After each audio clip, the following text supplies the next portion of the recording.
Good evening students. जैसा कि अभी हमने ऑनलाइन क्लासेस के ऊपर ब्रेक किया था और कुछ टेस्ट सीरीज चला रखी थी, अब हम उसको दोबारा से कंटिन्यू करेंगे।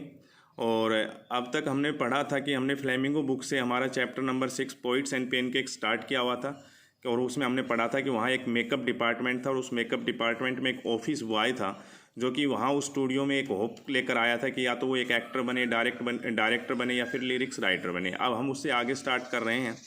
इन दोज डेज, उन दिनों आई वर्क में काम करता था इन एक क्यूबिकल एक टाइप ऑफ रूम होता है, एक छोटा तिकोना सैन कक्ष टाइप कमरा होता है जिसकी टू होल्स साइड, जिसकी दो दिशाएं, of which were French window, जो कि फ्रेंच विंडो की थी। आई डिडेंट नो, मैं नहीं जानता था एट दैट टाइम, उस समय दे वर कॉल्ड फ्रेंच विंडोज, कि उन्हें फ्रेंच विंडो कहा जाता था। Seeing me sitting at my desk tearing up newspapers day in and day out, कहता है मुझे मेरी डेस्क के ऊपर बैठे हुए पूरे दिन अखबार को पढ़ते हुए, अर्थात अखबार को पढ़ते हुए देखकर मोस्ट पीपल, ज़्यादातर लोग थॉट सोचते थे, I was doing next to nothing, मेरे पास करने के लिए कुछ भी नहीं है। It is likely that the boss thought likewise too, और यहाँ तक कि बॉस का भी ऐसा ही सोचना था। सो एनीवन, इसलिए जो कोई हु फेल्ट, जो महसूस करता I should be given some occupation, मुझे कुछ काम दिया जाना चाहिए, would barge into my cubicle, मेरे कमरे के अंदर घुस आता and deliver an extended lecture, और एक लंबा सा लेक्चर मुझे सुना जाते। The boy in the makeup department had decided, और उस मेकअप डिपार्टमेंट के लड़के ने फैसला किया कि I should be enlightened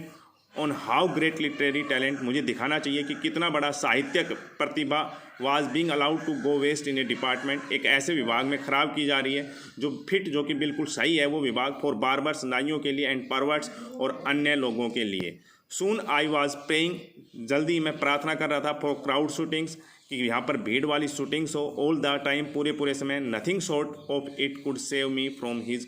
epics, इस प्रकार के नथिंग, कोई भी चीज़ इसके अलावा मुझे उनके एपिक्स, उनकी बड़ी बड़ी कथाओं से नहीं बचा सकता था। किन की बड़ी बड़ी कथाओं से, अर्थात उसका कहने का अर्थ ये था कि जब क्राउड शूटिंग होगी तो ऑफिस बॉय उसमें बिजी हो जाएगा, उसका काम निकल आएगा, इसलिए जब वो काम करेगा तो जो लोग आगा करके उसे लंबे लंबे लेक्चर देते हैं, उन लेक्चर्स को, उन एपिक्स से उसे बचा सकता है।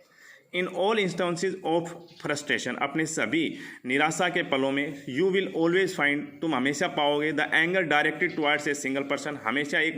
व्यक्ति की तरफ अपने क्रोध को पाओगे, ओपनली, खुले रूप में, और कवर्टली या फिर गुप्त रूप से। And this man of the makeup department, और मेकअप डिपार्टमेंट के इस आदमी ने भी, was convinced that all his was convince, स्वीकार कर लिया कि ऑल हिज वोज, उसके सारे दुख, इग्नोमिटी, उसके सारे अनादर एंड नेग्लेक्ट, और उसके सारा तिरस्कार, were due to Kothamangalam Subbu, ये सब उस कोठामंगलम सुबू की वजह से था। अब एक नया करेक्टर हमारे पास आया, कोठामंगलम सुबू, जो कि बहुत ही इंपॉर्टेंट करेक्टर है इस चैप्टर में। हम जानेंगे ये सुबू कौन था। Subbu was the number 2 at Gemini Studios, Subbu की जो पोस्ट थी स्टूडियो में, वो बॉस के बाद नंबर 2 था, अर्थात बॉस के बाद उसी की पोस्ट थी। He couldn't have had a more encouraging opening in films, कहता है उसे फिल्मों में इतनी उत्साहित शुरुआत नहीं मिली than our grown up makeup boy had, जितनी हमारे उस बड़े मेकअप बॉय को मिली थी। ऑन द कॉन्ट्रेरी, इसके विपरीत, he must have had to face more uncertain and difficult times, उसे सामना करना पड़ा, अन्य अनिश्चित और कठिन समय का सामना करना पड़ा। For when he began his career, जब उसने अपने कैरियर की शुरुआत की तो उसे बड़े ही अनिश्चित और कठिन समय का सामना करना पड़ा। There were no firmly established film producing companies और स्टूडियोज, उस समय कोई भी बड़ा फिल्म निर्देशक कंपनी और स्टूडियो स्थापित नहीं था। Even in the matter of education, यहाँ तक कि शिक्षा के मामले में भी, स्पेशली फॉर्मल एजुकेशन, विशेष रूप से औपचारिक शिक्षा के मामले में, Subu couldn't have had appreciable lead over our boy, अर्थात सुबू जो था वो हमारे उस ऑफिस बॉय से ज़्यादा प्रशंसनीय नहीं था। But by virtue of being born a Brahmin, लेकिन एक ब्राह्मण के रूप में पैदा होने का गुण, ए वर्च्यू, वास्तव में, इंडीड, वास्तव में एक ब्राह्मण के घर में पैदा होने का गुण, he must have had exposure to more affluent situation, उसे ज़्यादा सामना करना पड़ा, ज़्यादा रहना पड़ा अफ्लुएंट सिचुएशन, बड़ी ही व्यापक परिस्थितियों में, एंड पीपल, और बड़े लोगों के बीच उसे रहना पड़ा। He had the ability to look cheerful at all times, उसके अंदर योग्यता थी टू लुक चीयरफुल, हमेशा प्रसन्नचित दिखने की, एट ऑल टाइम्स, पूरे समय, even after having had a hand in A